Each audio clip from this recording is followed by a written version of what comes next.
Hope everybody's paying attention today because we're going to learn about a New York City homicide detective. And he has a book out called Living Blue. And his name is Jason Palomara.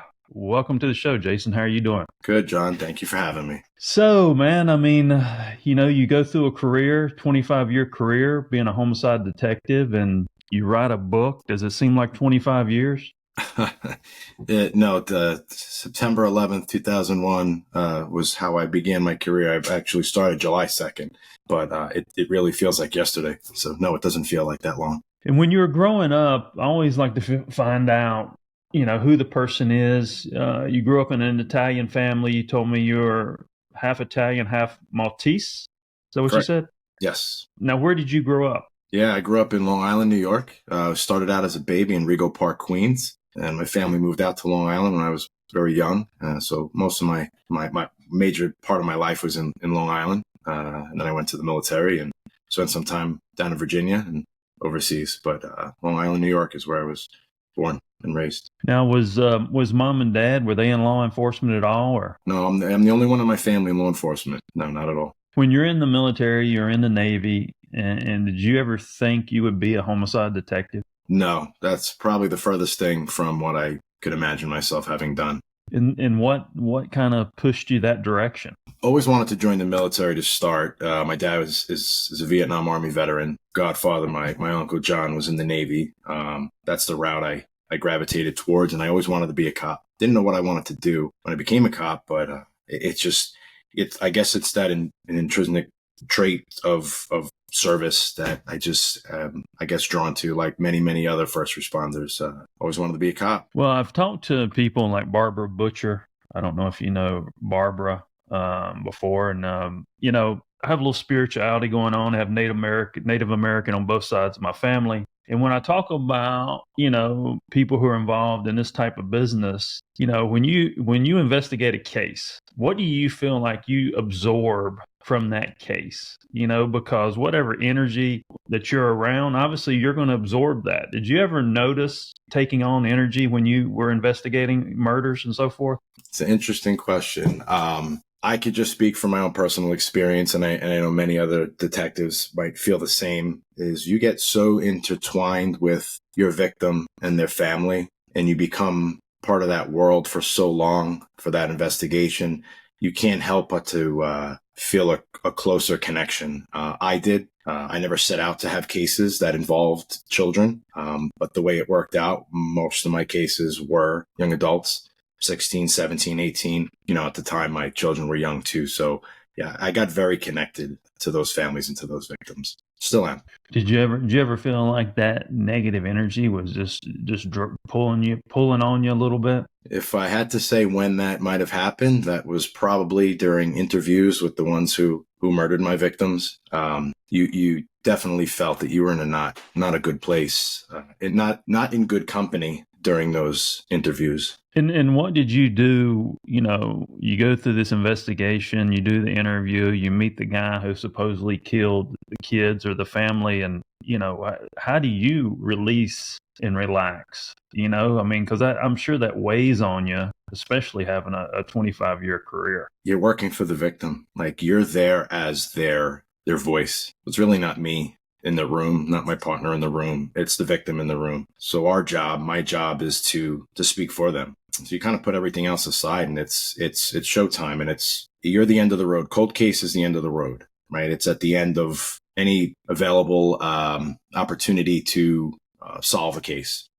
So it's the end of the rope, it's the end of the line, and you're there as the victim. For me, it was easy to put any anxiety or fear or trepidation behind. It was because you have a power behind you that other individual doesn't have, and that's the victim. From the public standpoint of, the outside looking in, I don't think we really realize what type of emotional type of deal that is that you have to deal with. And, I know you have to be tough. Do you feel like it's almost like a third wall, like you're an actor and like, you go in there and you're AKA detective. When you leave, you're Jason. Is it kind of that scenario and feel, you think, a little bit? Just the career in general, you're asking Yeah, about? just yeah. Like you just said you're the victim, right? And when an actor or when I talk to some talent or whatever it is, to express themselves, they would be a different character, and then when they're off camera, they're themselves. Do you think it's kind of that a similar scenario to kind of help yourself get through this type of business? I guess maybe an element of it, but a lot of it's preparation, right? I come into the room, I need to know more about you than you know about yourself, right? So it's that preparation. It is a performance, right? It's a particular type of performance. So yeah, I'm going in there as me, right? And my skills or my personality, right, plays into how I'm going to engage with you and speak to you. But a lot of is the preparation piece. So it is getting ready for that stage, which is that interview room. When you interview these people, I mean, what was each case different, or did each case have a similar tone of anticipation, what you expected? They're all different. They're all different. At the end of the day, it's a life that was taken by another human, and your job is to get that human to admit to or shed light on why this happened. So that's their common denominator, but each individual is different. You're dealing with a different personality. You're dealing with different circumstances, a different life. So they are different. The cases are different. The facts are different. But at the end of the day, you're in there for one purpose, and that's to get answers. How you get those answers is up to the individual detective and how they approach it. And what kind of tactics do you use? Is there a structured approach? Do you get a read on the person, or do you have like A, B, C, D? Well, there's no phone books involved. That's old school. It's again back to the preparation, right? If I go in there not knowing information, I'm setting myself at a disadvantage. Just like this podcast, I researched somebody that the name alone was good enough. My wife tells me she's unimpressed with me all the time, so I knew that it was going to be great. But it's that pre-work, right? I need to know who the individual is. I need to know what they did in their life. There's no trade secrets, right? It's going in, knowing your case, knowing your bad guy, knowing your victim, knowing all the circumstances, and it's a bit of playing off that other individual as well, right? Because it could shift, just like a podcast, right? A question could lead you down a rabbit hole, right? It's the same thing. You have to watch the engagement. You have to see how the other individual's responding, and you're with your partner as well. In some circumstances, you're playing off of each other's strengths and weaknesses. You get out of these cases, and what case do you think was the most interesting and the oddest, the weirdest, something that really hit your heart heavy? I say unfortunately, but unfortunately it's hard to narrow that down because there were a few. One in particular that I've spoken about in the past is the case of Rashawn Brazell, teenager who was murdered by somebody, and it was a gruesome murder. And what has hit hard about that case is the diminishing interest by the district attorney's office to pursue the case to its full conclusion.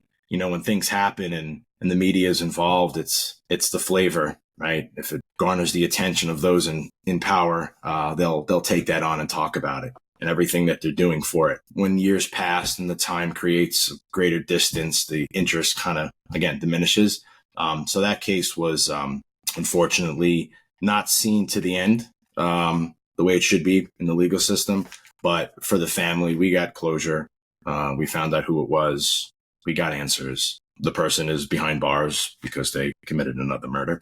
But the case of Rashawn Brazell is probably one of a few ones that really have not only affected me in a professional role, but it affected myself and my family too, because it was every minute spent investigating those cases, and every minute spent doing that was minutes less with my own family. That one in particular, to answer your question, hit pretty hard. So when you talk to these suspects, do you think there's a tone, a narrative that comes from the suspects? I mean, because I always say, like, people in prison, there's a lot of people in prison make a bad decision. And then there's 20% that are just not coming back. They're just not coming back to us. They're not crossing back over. They're the ones that probably need to be in the prison. Was there a commonality with these people who committed these murders? And what's your perspective on their mindset of just in life in general? Good people sometimes do bad things, right? I recognize that. And sometimes we end up on the wrong side because of bad decisions, right? Whether it's youth, environment, what have you, right? So everybody needs to get a chance to explain maybe their shortcomings. But the people that committed these murders, they're empty souls. There was no coming back. The difference between an individual like that deserve, like you said, deserve to be behind bars, deserve probably a little bit more than that. But there is a difference between an individual like that, maybe somebody that just misstepped in life. I'm a big, studier of subconscious and understanding the non-conscious and things like that, and I think a lot of people carry things with them, to get to that point, right? What do you think that is? Do you think that's a non-conscious person that's just born that way? Or do you think this is something that could be triggered through a non-conscious person, later in life while their subconscious is being programmed? Does that make sense? Yeah, if I had to boil it down to one word, evil. There is evil. Yes, life circumstance can help create an individual, right? Life circumstance, when I say that, I mean, maybe, empty household, things that as you're going through life were out of your control. But there comes a certain time that you are now in control of your life. And when evil enters the picture, there's not much you can do with that. And these people were. And how many homicides did you take on in your career? Well, I was in the cold case squad from about 5 years. I would say, I'm trying to think back, I would say maybe a dozen to 20 homicides. Keep in mind, these homicides are investigated for many, many years. They take a lot of time. So at any given time, you could be working on one or two pretty hard and have others kind of in the background. The public doesn't see a lot of what goes on, but a lot of hard work is done by these detectives all over the place. It takes a lot of time. So, it's not the solve in an hour like your TV show scenario. Mm-hmm. They take a significant amount of time. So I would say about 20 cases, 20 homicides. Is there any type of trigger that triggers these cold cases that you recognize? Hey, here's a cold case. It's been sitting there 10 years and all of a sudden, boom, there's a trigger for that one. What is that? Sure. I mean, it's a good question. I mean, it could be a number of things, right? It could be maybe something popped back up in the news, right? Maybe there's an anniversary and the media now has a new renewed attention to it, right? It could be a family member calling to follow up on their loved one's homicide. Hey, can you look into this? It could be self-initiated, which most of mine were. What does that mean? That means, you look at a case 10, 15 years ago, they didn't have the advancement of technology back then. You look at the type of homicide, certain homicides provide a little bit more opportunity by way of DNA and again, technology that, others might not have. So you look at kind of those a little bit more. But there's many ways that a cold case can be taken on as an investigation by somebody in that unit. When you look at it from a business standpoint, as far as what is the boss telling this division in the cold case department? Right. So, you relate it to a business, right? What's your greatest ROI, right? Is this case going to give you, what about this case is fruitful that we could maybe grasp onto and run with, right? What's the probability of us getting a successful conclusion from this case? But there are cases that have a lot of meat and potatoes to it. And there's some that at first glance, there's nothing we can do with this. I love those because tell me or tell another cold case detective that there's nothing else we can do with it. And it's a challenge, right? Just a simple fact, whether again, at first glance, there's nothing to do with it. Just a simple fact that another human said, I'm going to take somebody else's life and you're not going to find me. There's something to be, we just haven't found it yet. There's something there. We just don't know about it. We don't know what we don't know. So I love the cases that don't have a lot to grasp onto. And then I do love the ones that have a lot to grasp onto because it makes life a little bit easier. Well, the other big factor, as you talk about New York City, New York City is a pretty hard hitting place. And I I don't think I learned life until I spent a lot of time in the city. Sure. And then you realize that the city's not that big. So, once you know certain people and whatever you do, it's not a big place. So when you have the factor like the mob and, their agenda, and then you just have normal murders and so forth to take place, how does New York City play a factor in your career? Or how did it play a factor in your career, dealing with mobsters and so forth? I didn't have any involvement in organized crime. Mine were, just, I hate to use the word run-of-the-mill homicides. It was somebody taking the life of somebody else. I didn't get involved in organized crime. I was never involved in narcotics. I was never involved in special victims. It was a homicide, right? If it did involve one of those things, then you would involve a specialty detective in that particular unit. Then most often than not, they would investigate it or investigate it with you. I never personally had any involvement in any of those types of homicides. Do you think New York City, being in the city and investigating these murders in the city, made it tougher than, someone that might be in Iowa or whatever? Well, I mean, just the first thing that comes to mind to answer that question would be you have a lot more opportunity for a witness in a densely populated area like New York City. You have a lot more, especially today, cameras, surveillance, video, again, witnesses than you would if you were in farmland, right? So as complex as the city is, it provides a little bit more opportunity for investigative opportunity, I would say. Gotcha. And you said something about your wife earlier about saying she said you're unimpressed all the time.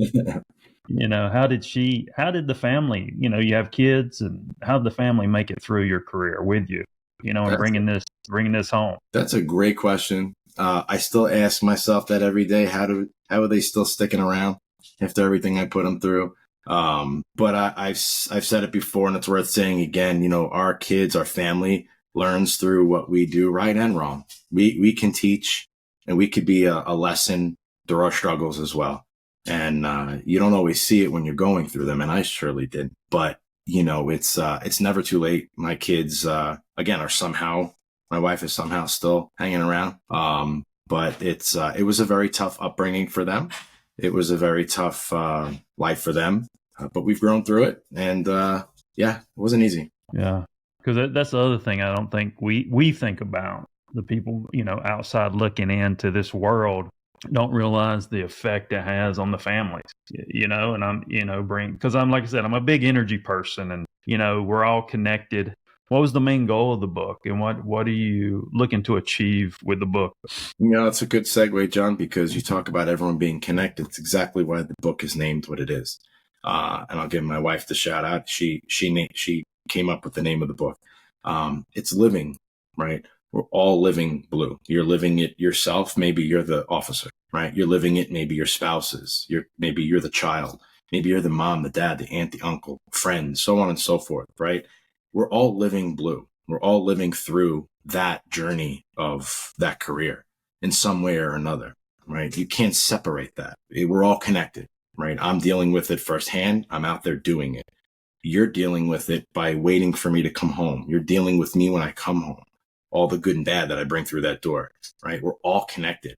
And that's the name of the book. And the purpose of the book is to shed light on this career from recruitment, like the name, to and through retirement, through sharing of stories. You mentioned something in a podcast once about the inspiration and creating something that others respond to. That's the purpose of this, is to create something that hopefully can help educate. We started off talking about education, that can help educate the officer and the ones in their life. And they can say, hey, wait a minute, I'm not the only one that has gone through these things. I now understand what this is that I'm going through. I can name it, and now I could know how to move past it. And that's part of that's this book, right? It's my story, and Barbara Rubel, my co-author, brings in the research and the education behind those stories. So it's a tandem, a little bit back and forth, my story, her explanation, and it's for everyone. It's not just for the Leo.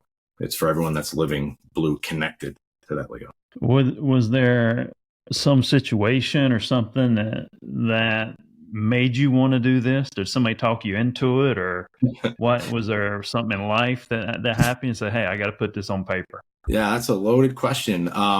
So I'm in this space not because over 20 years ago I said this is what I wanted to do when I retired, right? It's the career, the journey that led me here. What do I mean by that? I was never involved in a shooting or incident like that. But what I did experience was what every officer out there and every first responder out there goes through. It's a cumulative trauma throughout their entire career, right? Where maybe a normal civilian, somebody would go through 1, 2, 3 traumatic incidents in their lifetime. These men and women out there in uniform are going through 5, 10 a day for their entire career. That's a lot.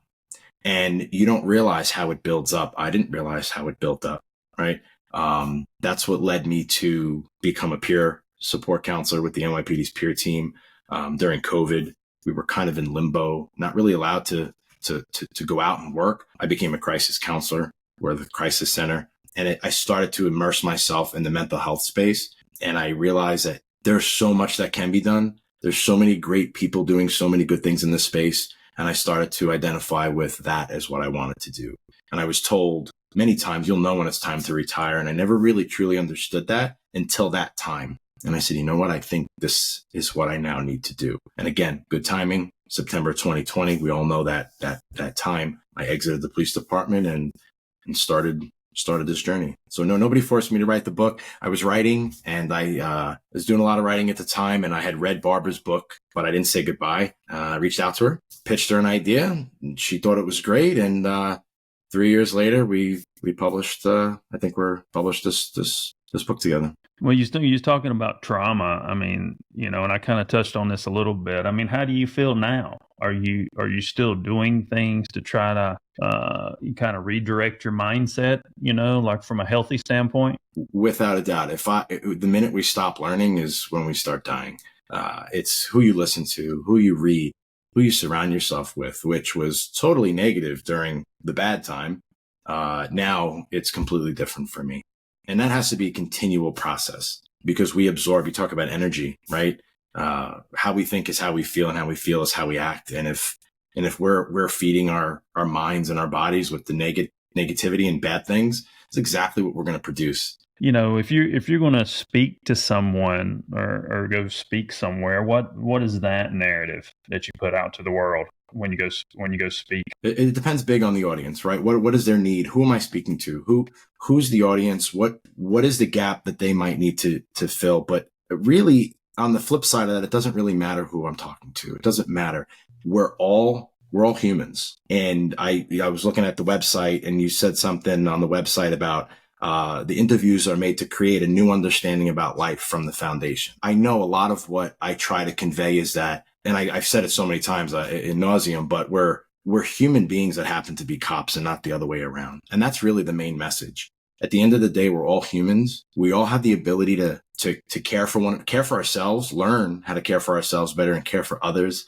And when we share our stories and we simply get up in front of folks and connect, at the very basic level, it's, hey, I'm doing this. You too can do it. And you're not alone. You might be on your own isolation island thinking that nobody could possibly understand your world, but listening to somebody else speak about their journey can maybe open the door for you to do the same. So that's really that. Aside from the specific audience you might be talking to and certain requested topics, at the end of the day, it's well, since you have such a creative, I feel like you're such a creative mind for some reason, and creative mind with an engineer process. Do you feel like you're a highly sensitive person? That was a homicide detective. I'd say I am a sensitive person. I am. Yeah. Got a big heart to a fault sometimes. Yeah. Yeah. Yeah. Because a lot of times, I think when certain people with high sensibilities, they want to help, and I don't know what that is. I mean, I was very similar. I didn't realize how sensitive I was, that when I was younger, I would lean towards alcohol or drugs or whatever it is. And because you don't know what that feeling is, and you got to kind of internalize that feeling. So, I think people like that, want to help, and sometimes we help too much, I think, and we give ourselves away too much, because I'm like, you got to find thyself first before we give all ourselves away. Yeah, you can't give that what you don't have. Well, Jason, I don't know. I mean, I think we touched on some pretty good stuff here today. I don't know if there's anything else that you would like to speak on that we may have not touched on. But, the book is, if you haven't been paying attention, the book is Living Blue, and it's about life as an officer and how that affects everybody around them. So check that out. Where can we find the book? You could find it on, thank you. You could find it on Amazon, right? There's the paperback version and the Kindle version. You could find it on Barnes & Noble online. You could find it on Walmart online. We are talking about within the next year coming to do an audio version. A lot of folks like to listen. So we want to make that available to people. But yeah, you could find it easily on Amazon. Awesome. And was there anything else you wanted to put out there? Did we cover everything? Well, I mean, you asked, so I'll just throw a shameless plug out there. We're in the process of, I wasn't satisfied with the book, and part of when I talk about isolation is feeling like you nobody could understand really like your struggle. My wife and I and two great friends created Living Blue Apparel. And the whole point of the apparel company is to create stuff. It's the name Living Blue. So when people see our gear, it's a silent reminder that person gets me. That person knows my world. I'm not alone. That's really it. And that was the purpose of Living Blue Apparel. So we're still working on stuff. It's launched. It's available livingblueapparel.com on all the socials. It's on all my social media accounts as well. So you could easily find it. Again, still work in progress, but I'm proud of it, and for asking. Well, and I think too, when you mentioned about what my podcast says, I think these questions I asked is kind of like if somebody's a kid, and they just got out of their law enforcement training, and then they're going into the, going to apply for a job wherever that is. I think hearing from people like you and really hearing how you feel instead of something that's mundane and structural, that gives something people to relate to, I think that's a big deal, because you don't hear that behind the wall type of mentality and process. People don't put that out there. So I think putting that out there more and more and more really educates people on what to really expect, what real life is, because I think that's how you learn life. Yeah, and you touched on something that's really important to me, and that's that new recruit, that new kid that starts their academy, they're excited, and to let them know you're gonna hurt, you're gonna go through it. Right? It might look different for you than it does the guy next to you, girl next to you.